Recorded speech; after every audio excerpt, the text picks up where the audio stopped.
है, अब मैं पढ़ना स्टार्ट करती हूँ। आज का मेरा टॉपिक है अधिगम। अधिगम हेडिंग डाल लेती हूँ, अधिगम लर्निंग।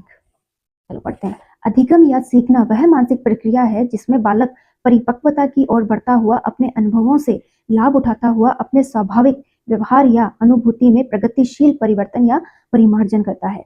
यह प्रक्रिया जीवन पर्यंत तथा सर्वत्र चलती रहती है। अच्छा है, इसमें से क्या इंपॉर्टेंट है? पूरा पैराग्राफ ही इंपॉर्टेंट है ना। लिख लेती हूँ, नोट्स है, नोट्स में मुझे पढ़ना होगा, कितना इंपॉर्टेंट रहता है इसमें लिखना, लिख लेती हूँ सारा।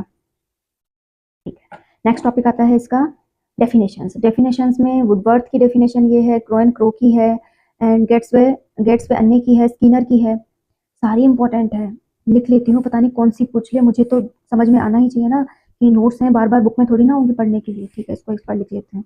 हेलो स्टूडेंट्स, अभी जो आपने देखा वो ज्यादातर स्टूडेंट्स की प्रॉब्लम होती है। ज्यादातर स्टूडेंट्स अपने नोट्स को एक पूरी की पूरी कॉपी कर चुके होते हैं अपनी बुक्स की।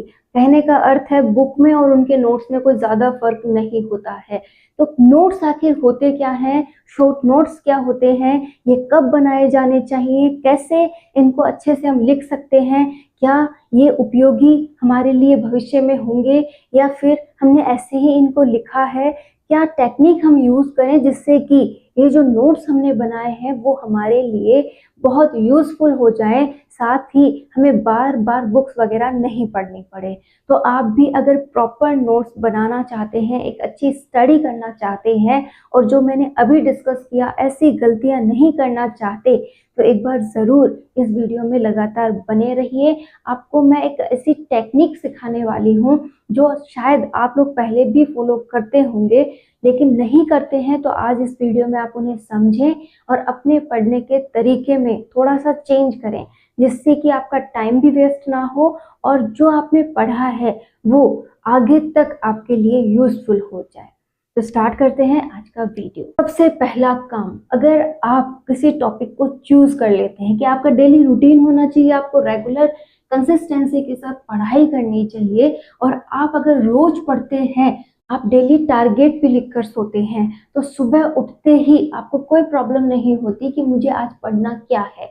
तो जैसे ही आपका टारगेट डिसाइड था, आप पढ़ने बैठे और पढ़ने बैठते ही आपने आपके टारगेट को लिया। माना जैसा कि मैंने अभी डिस्कशन किया था, आपका टारगेट आपका कोई भी टॉपिक हो सकता है। जैसे मैं फिर से वही टॉपिक लूंगी, अधिगम। आपने अधिगम को आज के लिए चुना है, आप इसे पढ़ने वाले हैं।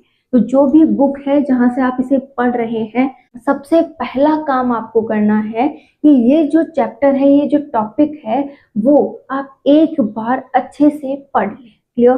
कि सबसे पहले हमें क्या करना है, बिना सोचे कि मुझे ये याद करना है, ये कितना लेंदी है, इसे मैं कैसे तैयार करूंगा, ये मुझसे हो भी पाएगा या नहीं हो पाएगा, बस आप अपनी बुक उठाइए, टॉपिक उठाइए और उसे पूरा कंप्लीटली पढ़ लीजिए। पहला काम आपको यही करना है, बिना रुके स्पीडली।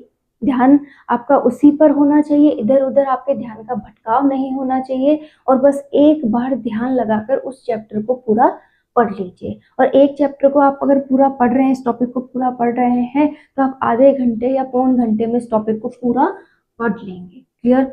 अब आप उस बुक को बंद कर दीजिए और कुछ समय के लिए, मिनिमम 5 या 10 मिनट के लिए आप अपने आप को ब्रेक दीजिए, पानी वगैरह पीजिए और आराम से बैठ के सोचिए कि अभी जो आपने पढ़ा था वो क्या था। ठीक है? आपको बहुत से शब्द दिखाई देंगे, जैसे अधिगम, लर्निंग, साइंटिस्ट के नाम, जैसे कुछ एक के नाम आपको दिख जाएंगे, जैसे क्रो एंड क्रो दिख गया। चैप्टर की रूपरेखाएं दिखेंगी कि यहाँ पर ऐसे कुछ लिखा था, इधर कुछ लिखा था, ऐसा कोई डायग्राम भी आया था और ऐसे कुछ और शब्द भी आए थे, इसके उपयोगिताएं आई थी, इसकी जो पढ़ने का तरीका है वो आया था, इसके सोपान आए थे, स्टेप्स आई थी। मतलब ऐसे बहुत से टॉपिक्स आपके आंखों के सामने दिखाई देंगे, लेकिन आएगा कुछ भी समझ में नहीं आपको, केवल शब्द शब्द आपको दिखाई देंगे। क्लियर? जब आपने ये काम किया तो आपके मन से एक डर निकल गया कि इस टॉपिक को मैं पढ़ सकता हूँ, इसे मैं बहुत अच्छे से ट्राई कर सकता हूँ, इसे मैं बहुत अच्छे से तैयार कर सकता हूँ, क्योंकि इतना छोटा था, इसे जब मैंने इतने समय में इतना अच्छा पढ़ लिया तो अब तो मैं क्लियर, अब तो मैं इसे बहुत अच्छे से तैयार कर लूंगा। क्लियर? तो एक डर निकल गया, आपने चैप्टर एक बार कंप्लीट कर लिया, ये आपकी मानसिकता हो गई। ठीक है? आपको बहुत अच्छे से चैप्टर की रूपरेखा दिखने लग गई। क्लियर हो गया? ये काम आपको जरूर करना चाहिए। अब बात आएगी आपकी दोबारा से इस चैप्टर को पढ़ने की। ठीक है, पढ़ लिया आराम से, हमने रिवाइज भी कर लिया। अब फिर से जगिए और वापस से अपनी बुक खोलिए और आपके चैप्टर को फिर से पढ़ना स्टार्ट कीजिए। इस बार स्पीड आप बहुत अच्छी रखें, न कम न ज्यादा, और अपने चैप्टर को आप पढ़ना स्टार्ट कीजिए। और इस बार आपको करना है कि आप अंडरलाइन करते हुए पढ़ें।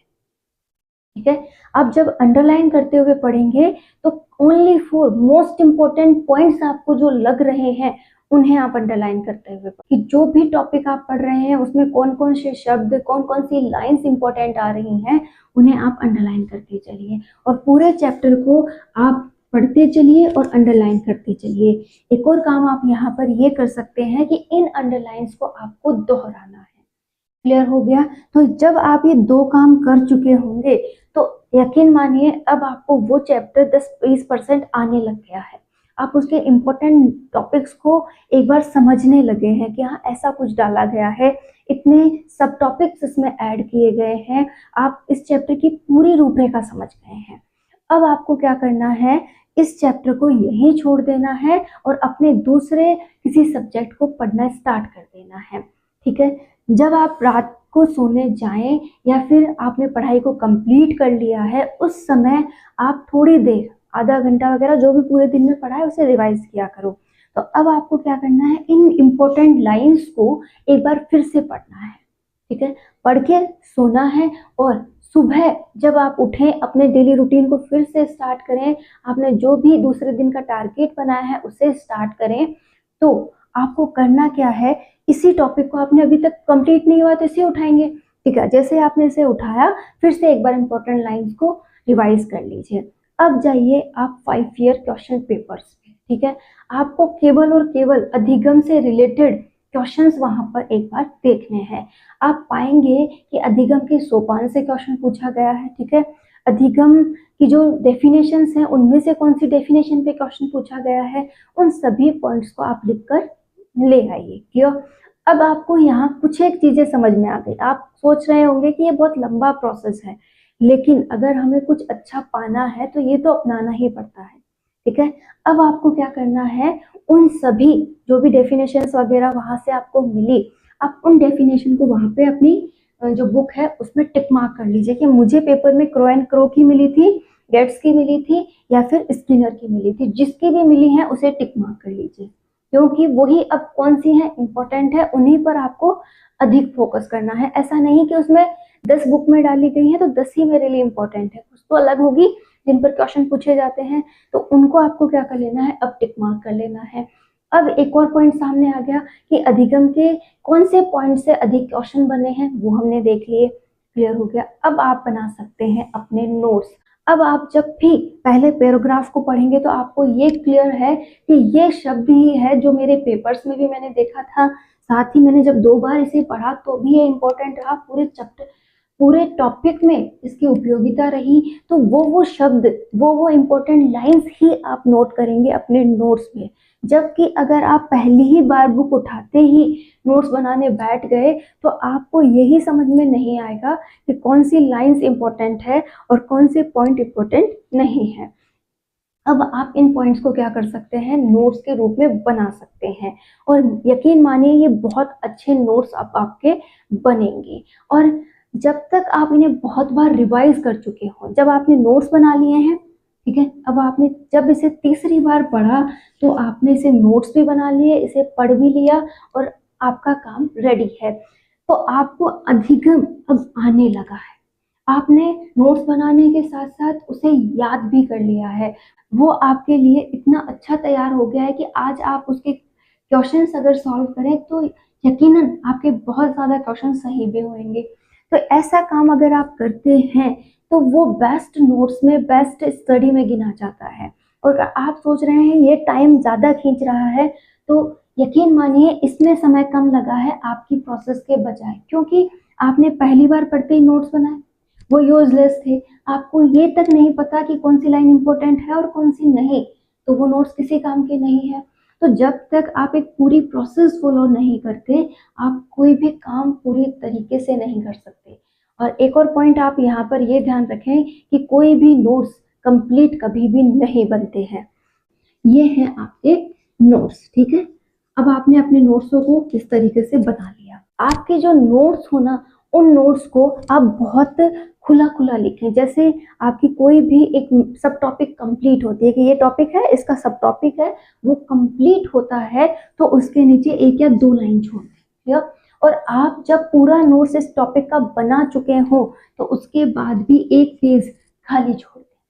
इससे होगा ये कि हो सकता है आपको इस चैप्टर को एग्जाम तक 2 या 3 बार पढ़ना पड़े या इससे भी ज़्यादा बार पढ़ना पड़े।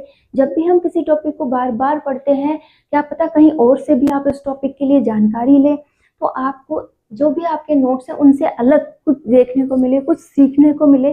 तो उन्हें आप अगर कहीं और लिख देंगे तो दोबारा से मैच करना मुश्किल हो जाएगा, या फिर आपको फिर से कोई नोट्स वगैरह बनाने पड़ेंगे। तो इन सभी से बचने के लिए आप जो भी टॉपिक का सब टॉपिक होता है उसके नीचे एक या दो लाइंस छोड़ते रहें, और वो चाहे आपको अलग ना लिखना पड़े, आपके रफ काम के लिए भी यूजफुल हो जाती हैं। जैसे आप पढ़ते हुए किन्हीं शब्दों को इम्पोर्टेंट मान रहे हैं तो आप भी खुद भी लिख सकते हैं। और ऐसा भी हो गया कि आपने कहीं और से उस टॉपिक को पढ़ा और उसमें से कई इंपॉर्टेंट क्वेश्चंस किसी ने बताए हैं, तो जो रफ पेज आपके पास था आप वहीं पर उन्हें नोट कर सकते हैं। इससे आपके नोट्स एक जगह रहेंगे और आपको समझ में भी आएंगे। तो ये होती है एक प्रॉपर नोट्स बनाने की स्ट्रैटेजी।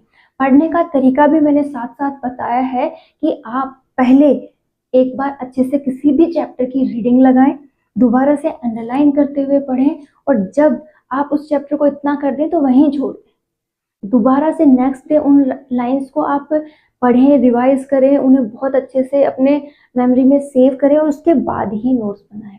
तो दोनों काम एक दूसरे से रिलेटेड हैं। जब नोट्स को आप बार बार पढ़ेंगे, अपने एग्जाम के लिए प्रिपरेशन करेंगे, उससे रिलेटेड जब आप पढ़ाई करते हुए क्वेश्चन पेपर सॉल्व करेंगे, उसके बाद कहीं जाकर आपका टॉपिक जब क्लियर हो जाएगा तो आप उसके शॉर्ट नोट्स बना पाएंगे। और शॉर्ट नोट्स क्या होते हैं, आपके जो नोट्स है ना, इनमें से कुछ एक ऐसे वर्ड्स या कुछ एक ऐसी लाइंस जिन्हें आप दोबारा से एक पेज में डालेंगे, और ये एक पेज या ये दो पेज उस पूरे चैप्टर की समरी होगा। इसी को कहा जाता है शॉर्ट नोट्स। और मैं तो ये कहूँगी कि आप ये काम इस तरीके से करें कि आपको अपने लिए कुछ करना है, आप किसी को दिखाने के लिए ना करें। कहने का अर्थ है इन्हें सजाने की जरूरत नहीं है, सजाने में टाइम बर्बाद करने की जरूरत नहीं है कि आप 2-3 पेन लेकर के इनको सजाने बैठ गए, आप तरह तरह के इन पे डिजाइन करे जा रहे हैं, इन्हें हाईलाइट किए जा रहे हैं। किसे दिखाओगे? कौन आपकी नोटबुक देखने आ रहा है? कोई नहीं। आप खुद ही उन्हें पढ़ने वाले हो, खुद ही उन्हें समझने वाले हो।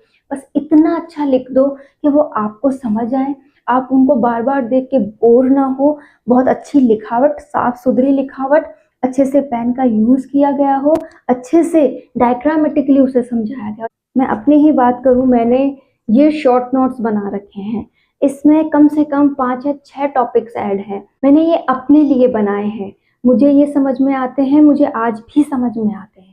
तो बस आपको भी ऐसा ही कुछ करना है, अपने समय का सदुपयोग करना है। इसमें किसी भी अदर पेन का यूज हमें नहीं करना होता, डिफरेंट टाइप की इसमें डेकोरेशन नहीं करनी, बस ये ऐसे हो कि हमें समझ में आ जाए। तो शॉर्ट नोट्स आप अपने लिए बना रहे हैं, उन्हें दिखावे में मत डालिए, आप इतना अच्छा लिख लीजिए कि वो आपको समझ में आ जाए। हर एक पॉइंट को टाइम देते हुए पढ़ें, ठीक है। भागा भागी करने से आप सिलेबस तो कंप्लीट नहीं कर पाएंगे, लेकिन आपका टाइम जरूर वेस्ट हो जाएगा।